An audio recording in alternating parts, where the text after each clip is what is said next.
L'émission Enjeux de société est une production de la télé du Rocher-Percé. Il y a de ça 10 ans, il n'y avait pas autant de maraîchage. Et c'est le niveau 3 où on juge que quelqu'un est en mesure de bien évoluer dans le milieu, dans la société qui est la nôtre.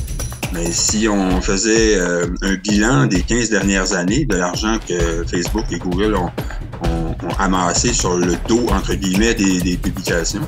Ça recule d'il y a 20 ans à peu près. C'était un village là, par année qui fermait en Gaspésie. Donc. On le sait, le Canada a pour objectif d'être carboneutre à l'horizon 2050. Donc nous, on va monter des projets avec les pêcheurs.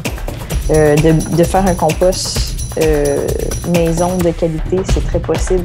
Quand les finances personnelles sont bien gérées, que le magasinage en soi paraît au budget et est bien déterminé, c'est un outil qui peut être très, très utile.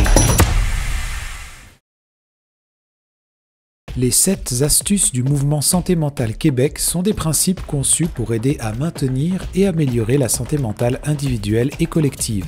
Ces astuces sont issues d'une revue approfondie de la littérature sur les facteurs de protection en santé mentale et s'adressent à différents groupes tels que les adolescents, les adultes, les personnes âgées et les milieux de travail.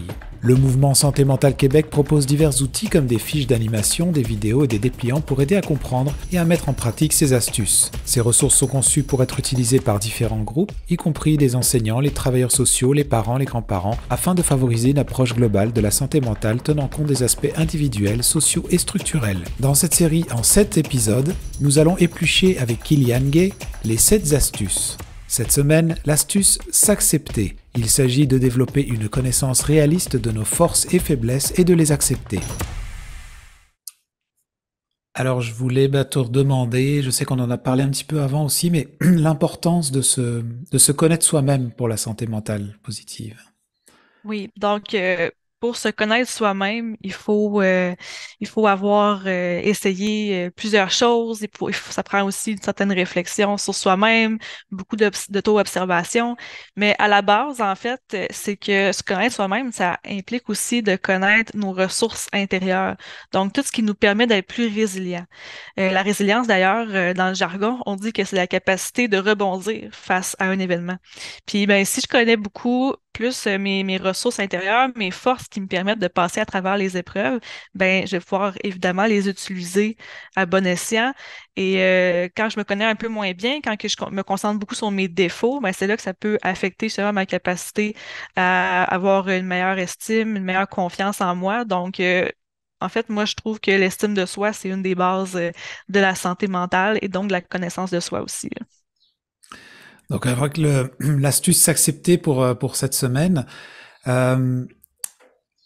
Comment est-ce qu'on peut apprendre justement à reconnaître et à valoriser en fait nos forces tout en acceptant nos limites? Enfin, j'essaie de le voir un peu comme ça là. Mm-hmm. Ben, c'est sûr que nos forces dans la vie, ce n'est pas notre réflexe premier de voir ça. Tu sais, notre cerveau, comment il est conçu, c'est de percevoir la négativité en premier. Pourquoi ça? Si je vous ramène dans le temps des hommes des cavernes, ça peut avoir l'air un peu drôle, mais ça vient de là. C'est parce que nos ancêtres, pour survivre, devaient absolument voir en premier les dangers, les menaces, tout ce qui pourrait tourner mal, et donc le négatif en premier pour pouvoir s'adapter et survivre. Donc, encore aujourd'hui, on a ce réflexe-là, comme humain, de voir le négatif en premier parce que notre cerveau pense que c'est utile à notre survie finalement.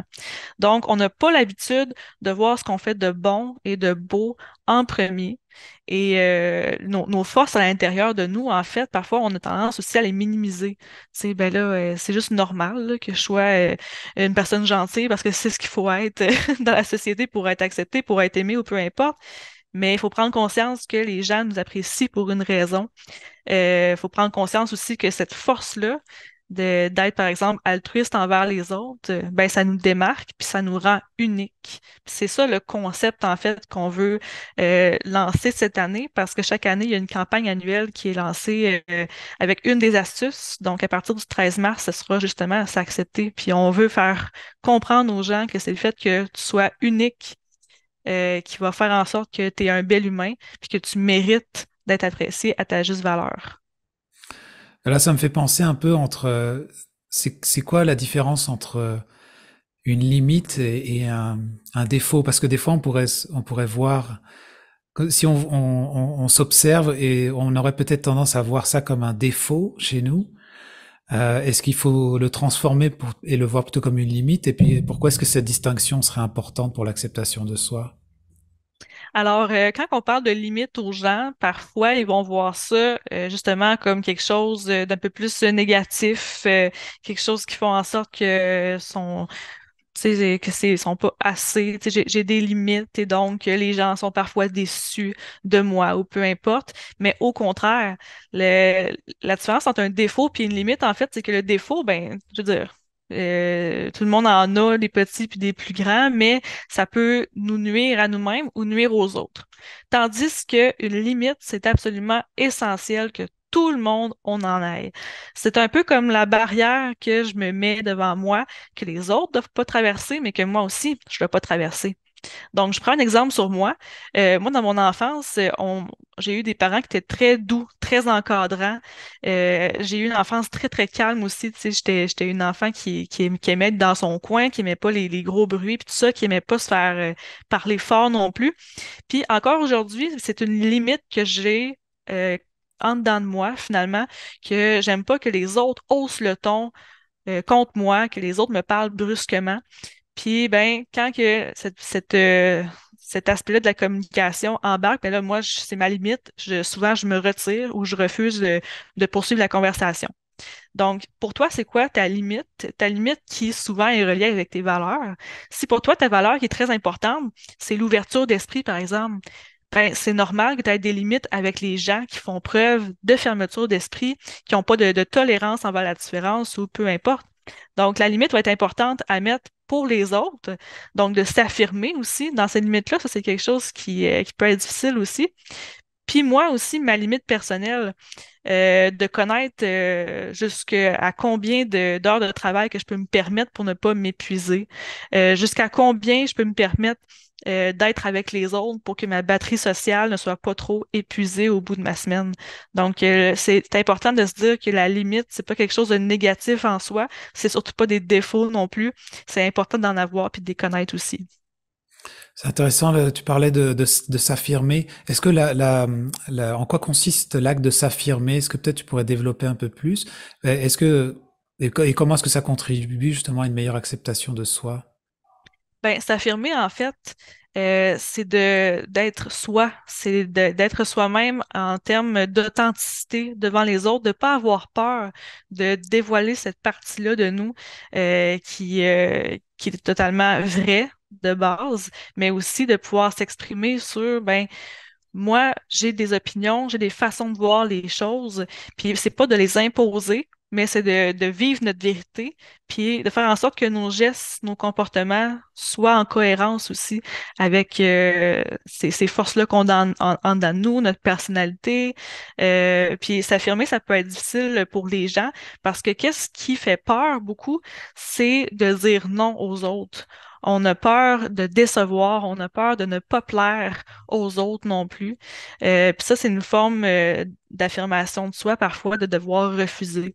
Devoir refuser des services que quelqu'un nous demande, devoir refuser euh, une invitation à quelque part, devoir refuser qu'on nous traite d'une certaine façon aussi. Donc, puis s'affirmer, en fait, c'est aussi relié concrètement à nos besoins. Donc, moi, mes besoins de comment est-ce que je veux être traité en relation, de comment est-ce que je veux être reconnu parmi les autres aussi, c'est sûr que c'est un facteur de protection en santé mentale parce qu'à ce moment-là, on se sent reconnu et on sent que notre valeur aussi a une importance. Est-ce que ça serait juste de dire que plus on s'accepte, plus on s'affirme, plus on s'approche de l'estime de soi? Est-ce que ça peut être vu de cette façon-là? On enrichit en fait cette Oui. estime-là? Oui, ben ce qui arrive, fait qu'on s'affirme plus, c'est qu'on va se donner de l'importance à nous-mêmes. Puis on va plus intégrer le fait qu'on a le droit finalement de faire reconnaître cette personne-là qu'on est auprès des autres. Puis de s'affirmer, c'est de se donner de l'amour à soi-même, c'est de se donner de la valeur aussi. Donc oui, c'est sûr que ça va solidifier, si on veut, nos racines d'estime de soi. Il y a quand je préparais mes questions, il y avait justement un peu le concept que euh, avec selon, tu sais, le terme de se comparer des fois avec les autres. Des fois, on voudrait s'accepter, mais selon le passé qu'on a eu ou la vie qu'on a, nos expériences passées qui peuvent sûrement influencer notre bien-être mental du temps présent. Euh, Comment est-ce qu'on peut sortir un peu de ce jeu-là des comparatifs? Peut-être quand on voudrait s'accepter, mais des fois à côté de soi, tout d'un coup, il y a quelqu'un qui est déjà dans une santé mentale, je sais pas, qui a l'air de rayonner, puis et nous, on essaye d'aller vers là, mais on a du mal. Enfin bref, tu vois un peu Ouais. le genre. Oui, ben la première chose que je dirais, c'est que comme humain, comment je pourrais dire, c'est un réflexe de se comparer aux autres. C'est pas quelque chose qu'on contrôle la plupart du temps, c'est quelque chose qu'on fait naturellement entre nos pairs, tu sais, on est constamment en train de se comparer. Puis en fait, ce que je dis souvent aux gens comme exemple, c'est comme si tu avais deux personnes, des voisins, là, qui font chacun de la menuiserie dans leur garage. Il y en a un que ça fait 20 ans qu'il en fait de la menuiserie, puis que ses parents ils ont montré comment faire, il a été valorisé là-dedans, tout le monde le trouve bon, c'est super. Puis tu as l'autre gars à côté dans son garage qui fait de la menuiserie aussi, mais lui, ça fait 1 an qu'il en fait. Puis il n'y a personne qui s'intéresse à son travail, puis lui, il se trouve pas bon. Puis lui, ben, son réflexe, c'est de se comparer à l'autre à côté. Sauf que lui, ça fait ben, plus longtemps qu'il fait ça, puis lui, il a beaucoup confiance en lui, puis tout ça, puis ça fait en sorte que ben, peut-être qu'il va se trouver beaucoup moins bon à cause de ça. Fait que des fois, je demande aux gens en conférence, avec qui qu'il faut se comparer le plus, vous pensez? Puis là, le monde font comme, ben, avec soi-même. Tu sais, un peu comme, ben oui, on le sait. Mais la vérité, c'est ça, c'est parce que les autres autour de nous, là, ils n'ont pas les mêmes forces, ils n'ont pas le même bagage de vie, pas la même histoire, pas la même personnalité que nous. Et donc, ça revient comme à comparer des pommes puis des oranges, là. Ça marche juste pas parce que on peut pas se comparer avec quelqu'un qui a une perception différente de nous des choses, qui a peut-être pas les mêmes talents. Mais comme humain, on a une tendance justement à envier les autres parce que justement, on a l'impression qu'ils sont plus reconnus. On n'arrive pas à se voir aussi d'un œil extérieur comme les autres peuvent nous percevoir ou peu importe. Fait que la comparaison, c'est une excellente façon de miner son estime de soi, ça c'est certain. Puis ça nous empêche de voir nos réussites, ça nous empêche de voir nos succès malheureusement. D'accord. J'imagine que est-ce que c'est le plus gros défi de de l'acceptation ou est-ce qu'il y en a d'autres d'ailleurs, des défis à surmonter quand on va dans le chemin d'estime de soi et l'acceptation? J'en ai parlé un petit peu dans une des autres astuces, là, mais il y a aussi le défi de ne pas se concentrer sur uniquement nos erreurs puis nos défauts, de plutôt se concentrer sur l'entièreté de la personne qu'on est. Moi, je fais beaucoup d'ateliers dans pas dans les prisons, là, mais dans une prison. Puis les gens qui sont là, tu sais, eux autres se sont complètement redéfinis à partir de l'erreur qu'ils ont faite, puis le pourquoi qu'ils sont là, tu sais. Fait que c'est tout qu'un travail de permettre à ces gens-là de se rendre compte qu'ils sont autre chose que ça, que cette erreur-là qu'ils ont faite, qui ont aussi des forces, qui ont aussi des passions, ils ont différents rôles dans leur vie. Peut-être que c'est des papas, le frère, le meilleur ami de quelqu'un, de se sortir, dans le fond, de cette erreur-là qui prend toute la place dans notre vie. Puis parfois, ça peut être même des petites erreurs, mais qu'on va s'accrocher là-dessus, tu sais. Moi, ce que je me dis souvent, c'est que l'erreur que j'ai faite aujourd'hui, là, je suis pas mal la seule qui va se coucher le soir, puis qui va y penser, puis qui dort pas, tu sais, à cause de ça. Pas sûr que ma patronne, mes collègues, que mes amis vont se coucher le soir en pensant à moi qui ai fait ma petite erreur du jour, tu sais. Fait que oui, il y a ça comme défi de voir nos erreurs comme des actes qui sont humains, qui sont normaux, puis qui vont pas nous redéfinir, évidemment. Parce que donc ce que je comprends, c'est que dans le concept de s'accepter, il y a accepter aussi ce que l'on aime et ce que l'on fait en fait, les actions qu'on Oui. fait. C'est sûr, parce que les actions qu'on va faire vont être peut-être reliées à des besoins qu'on se fait, à certaines attentes. Puis il y a des gens aussi qui vont regretter d'avoir fait certains choix dans le passé. Parce que là, ils se rendent compte que c'était peut-être pas la bonne chose, puis qu'ils vont s'en faire beaucoup, qui aimeraient donc bien sûr rembobiner la cassette pour faire un choix différent à ce moment-là. Fait que c'est un peu un classique, mais ce qu'on dit à ces gens-là, c'est que ben, le choix, la décision que tu as prise à ce moment-là, c'était avec ce que tu connaissais. Tu as fait au meilleur de tes capacités avec à ce moment-là ce que tu pensais qui était meilleur pour toi. Aujourd'hui, c'est normal que peut-être que tu trouves que cette décision-là n'était peut-être pas la meilleure parce que tu as évolué, tu as appris, tu as changé, mais sache que les décisions que tu vas prendre aujourd'hui, tu les fais en connaissance de cause la plupart du temps, avec ton ressenti, avec un mélange aussi de ta tête et ton cœur, qu'est-ce qu'elles te disent. Peut-être que dans quelques années, ça sera pas ça. Tu auras peut-être besoin de trouver une autre direction à ta vie, à trouver un autre sens, peu importe, mais il faut surtout pas faut surtout pas s'en faire finalement, puis se taper sur la tête pour des choix qu'on a faits, là. Oui, parce qu'il y a quand même le concept que l'humain est en constante évolution normalement. Enfin, on évolue, on change, on a des crises de temps en temps. Il y a des périodes de notre vie où on devient peut-être aussi d'autres personnes. Est-ce que l'acceptation est sur le moment présent, mais c'est de se dire aussi que dans 10 ans, ça sera tout autre chose? Est-ce que c'est juste de le voir comme ça? Ouais, ben c'est d'accepter la personne qu'on est aujourd'hui, mais parfois, il y a des gens pour qui le défi réside davantage dans accepter ce qu'on a vécu dans le passé, d'accepter que ça, c'est mon histoire, puis que maintenant, qu'est-ce que je vais faire avec ça? Ça sera quoi les conséquences bonnes ou mauvaises sur comment est-ce que je vais vivre ma vie en ce moment, mais d'accepter que ce bout-là, ce chapitre-là de notre vie est déjà écrit. Maintenant, on vous donne le crayon dans les mains, là, puis vous avez le choix de choisir. Ça sera quoi maintenant les décisions que je vais faire pour moi? Est-ce que je vais commencer pour vrai à m'affirmer? Puis à commencer à intégrer le fait que oui, j'ai de la valeur, puis que je vaux autant que les autres autour de moi, là. Pour terminer, si tu devais donner des conseils en fait à quelqu'un qui, ça peut être qui lutte d'avoir le courage d'être lui-même, ou peut-être même ça peut être quelques activités ou pratiques quotidiennes dont tu pourrais recommander pour renforcer l'estime ou l'acceptation de soi. Oui, donc l'estime de soi, il y a beaucoup de branches là-dedans. On peut agir sur plusieurs aspects aussi de notre estime de soi. Entre autres, au niveau de notre identité. Donc, la connaissance de soi, c'est vraiment important. En connaissant nos forces, en connaissant nos limites aussi, en les acceptant surtout. Au niveau de notre compétence aussi, de trouver dans quoi je suis bon, parce que c'est pas pareil l'estime de soi puis la confiance en soi, mais les deux vont s'interrelier puis vont s'aider un peu, tu sais, les uns les autres. Donc la compétence, dans quoi je suis bon, qu'est-ce que je suis capable d'accomplir, ça c'est de la confiance qui va venir nourrir aussi notre estime de soi. Ensuite, c'est important le sentiment d'appartenance pour l'estime de soi. Donc, l'humain, malgré le fait qu'on peut soi-même construire notre estime de soi, on va avoir besoin aussi de s'appuyer sur ce que les autres pensent de nous. Donc, malheureusement, on a ce réflexe-là, mais de se sentir apprécié, de sentir qu'on appartient à un certain groupe de personnes, que nos relations sont saines, c'est sûr que ça peut aider à notre estime de soi. Puis finalement, ce que je dirais aussi, c'est que c'est important de se donner des petits objectifs, donc qui fait un lien avec la première astuce, agir.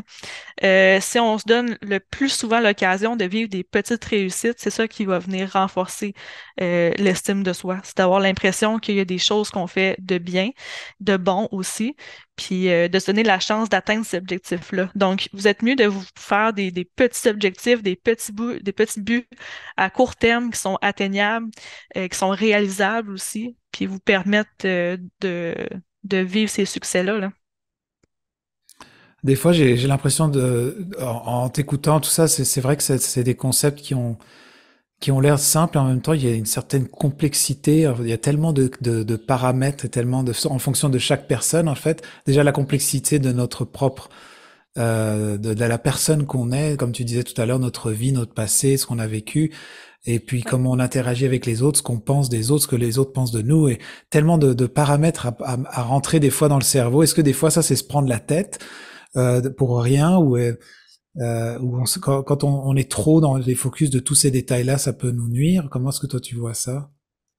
C'est sûr qu'il y a un certain équilibre à avoir, dans le sens où est-ce que si on se met à trop s'analyser, à être constamment conscient de tout ce qu'on fait, puis de toujours s'auto-évaluer, ben ça peut devenir lourd un peu.